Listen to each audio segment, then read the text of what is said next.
As a user researcher and innovation strategist, we see more and more food startups popping up, so it's a very flourishing environment, while we have left out a particular group that I personally find extremely interesting and absolutely important and super relevant, which are the traditional craftsmen and women and the farmers. And when I mention those, I mainly mean the small scale farmers, but also the family-owned businesses like butchers, bakers, dairy makers, cheese makers, anyone who's literally crafting food with their hands. So a few years ago, I decided that I would like to focus on this group and try to support them in better understanding this new food economy, to help them and empower them to, step up and actually be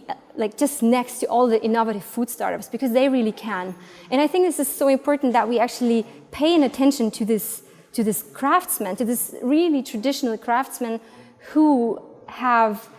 contributed so much to our individual cultures. And I mean, if you look at Europe, you can travel to France or to Italy and you'll have a really strong culture of charcuterie or bread. Therefore, I see it as my personal mission to actually support those small, mostly family-owned businesses to actually also be part of that movement within the new food economy, and to help them innovate and to actually empower them to create concepts that are, that are even more inspiring, because they have been the ones for decades creating our eating culture, our food culture. And I think this is, particularly if you look at Europe, in each country, there is something so special about the food we eat. And this, I would even say, it's mainly, or it's in most cases, the last things